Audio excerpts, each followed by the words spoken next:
I never expected her to remember my name, let alone everything else. Every Tuesday afternoon, I found myself at the same corner table of the quiet campus coffee shop. Nothing special, just a chipped wooden table, the faint hum of the espresso machine, and the smell of over-roasted beans. It was my halfway point between classes, a place where I could disappear into my notebook and pretend the noise around me wasn't so loud. She was already there when I got in, sitting with her back to the window, flipping through a dog-eared book. Mid-40s, maybe older, with this effortless calm in the way she crossed her legs and held her coffee cup like it was the only thing anchoring her to the room. I always caught myself watching the way her eyes moved over the words, slow and deliberate, like she was savoring each sentence. Our first real conversation wasn't anything remarkable. She was my literature teacher, a fact I only realized weeks into the semester because I never expected her to notice me. One day, she casually said, "You always pay attention," and I blurted back, half embarrassed, half amused, "Only when it's you talking." I thought she'd laugh, maybe roll her eyes. Instead, she just smiled, small, almost imperceptible, like she was holding a secret, and said nothing more. That was the start, though neither of us mentioned it again. I usually order the same thing, a black coffee, no sugar, no cream. She remembers that. Last week, she surprised me by ordering the same, then smirked when she caught me staring. It was dumb, but it felt like a tiny island of connection in a sea of nameless faces and half-forgotten lectures. I'm not exactly the type to be lonely in a dramatic sense. No late-night calls that never get returned, no endless scrolling through social feeds. It's quieter than that.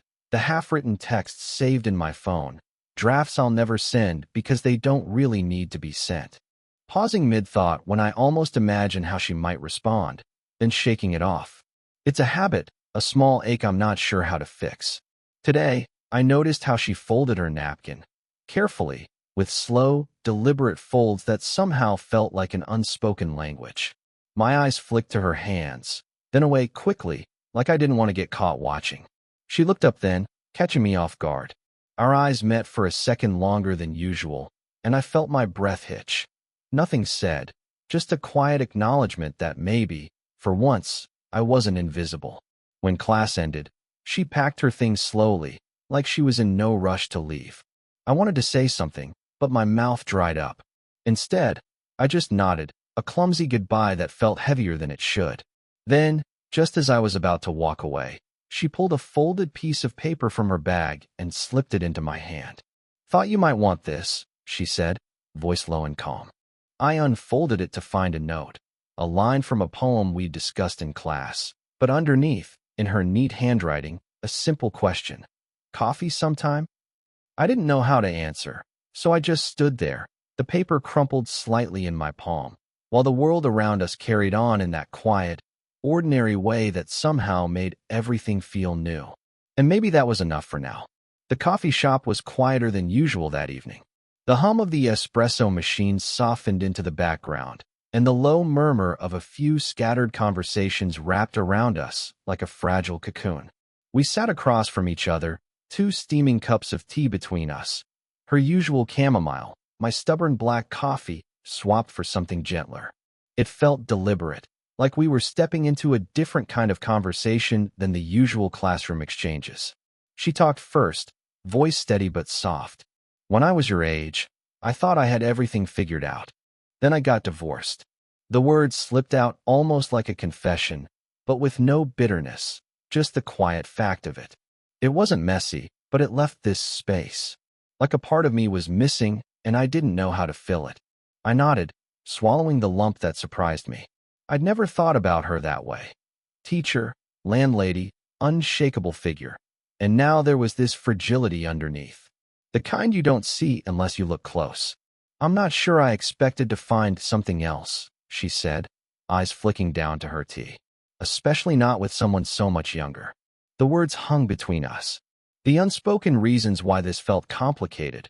Her age, my youth, the fact that she was someone I saw every day but never really knew.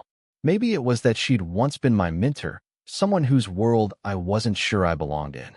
Or maybe it was the quiet fear that this was just a temporary crossing of paths. I found myself imagining the possibilities, the what-ifs, long walks in the park, stolen afternoons in this same coffee shop, moments suspended between us and the rest of the world. But just as quickly, I pushed the thoughts away, unsure if I deserved to dwell there. She reached out then, almost imperceptibly, to help straighten the corner of my notebook that had curled up. Her fingers brushed against mine, light and fleeting, but my heart stuttered like it was trying to catch up. I don't know why that moment stayed with me. Maybe because it felt like someone finally saw me. I said, the words more honest than I meant. Her eyes met mine, steady and warm, and in that quiet gaze was a promise neither of us dared voice aloud.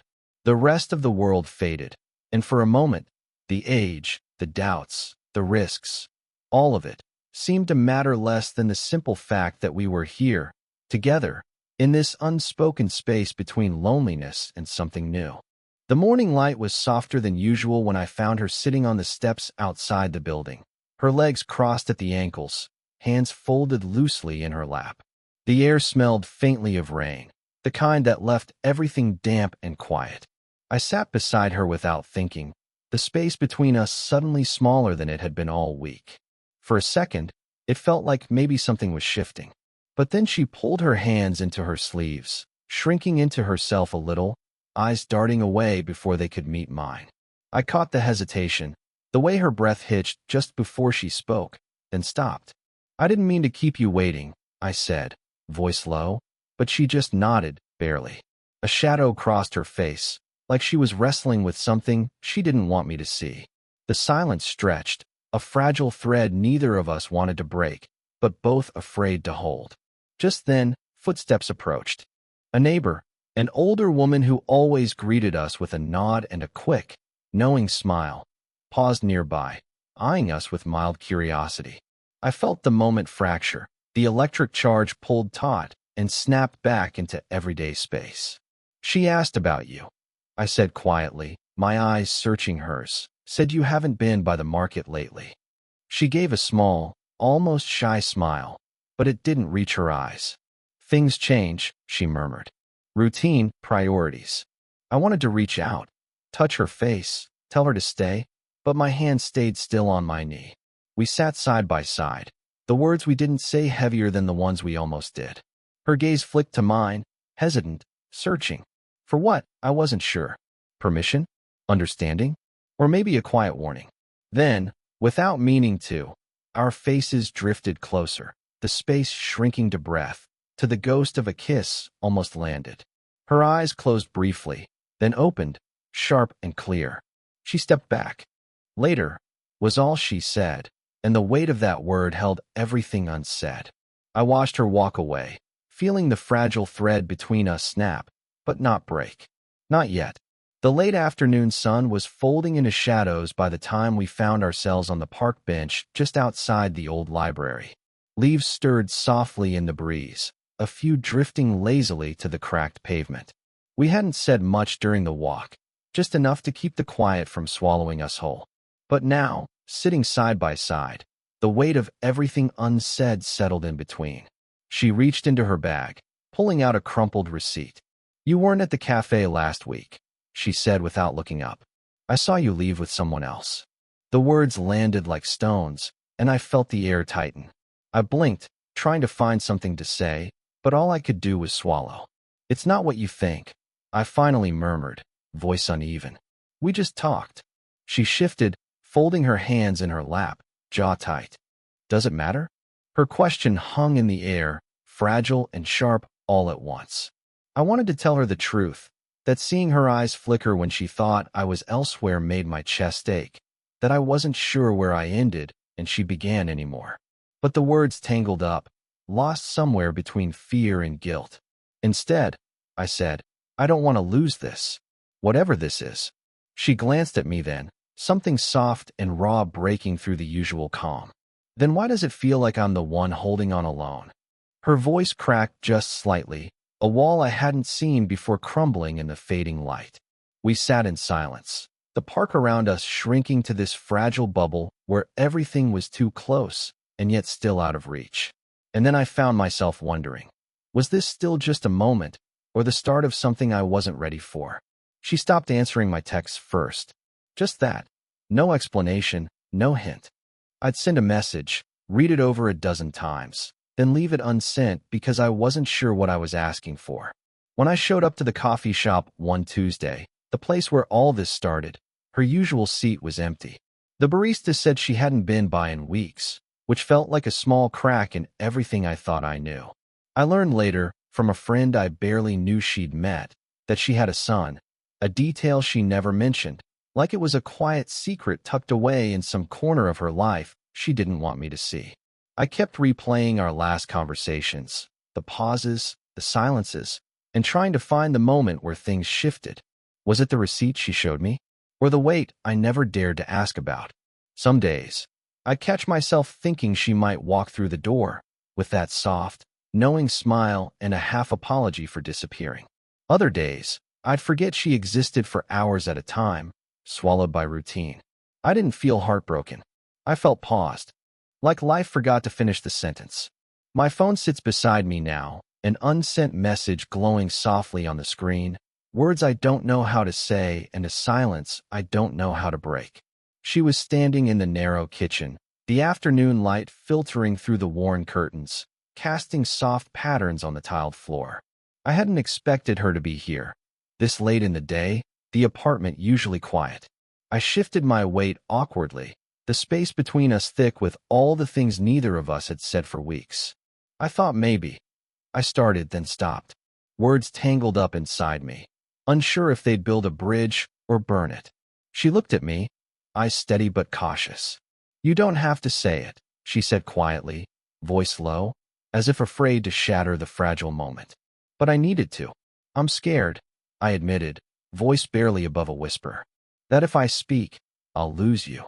She exhaled slowly, the tension in her shoulders easing just a fraction. "Or maybe," she said, "we're already standing at the edge." We both laughed softly, dry, uneven, like a quiet acknowledgement of the risk we'd been dancing around. For a long moment, neither moved. Then she reached out, just a finger brushing the back of my hand, a touch more human than any words. "Okay," she said, simple. No promises, no grand declarations, just the calm acceptance of what was real. And in that small, ordinary kitchen, it felt enough. The coffee shop clock read 8:47 a.m. The same time I'd learned to expect her quiet presence at the corner table, the same moment the day began to feel less ordinary. It wasn't sudden, the way things settled between us. No fireworks, no perfect confession. Just small shifts, a shared cup of black coffee, the soft clink of porcelain at the bench outside the library, the easy silence that no longer felt empty. Some days, she still folded her napkin the same way, careful and deliberate. I still caught myself watching it, though now it made me smile instead of ache. We never said love, not like in stories. Instead, there were mornings when a glance said enough. Nights when a hand lingered just a second longer. And afternoons like today, sitting side by side on that familiar bench, the world humming quietly around us. We had both changed, carried our scars a little lighter, learned to breathe in the spaces between words. And maybe that was all we ever needed. Because sometimes, the kind of closeness that lasts isn't about grand gestures or perfect moments. It's about the quiet understanding that someone, after all this time, is still there, steady, patient, real. And that was enough. If this were a video, you might close with a simple, reflective question on screen. Who quietly changed your world without even knowing?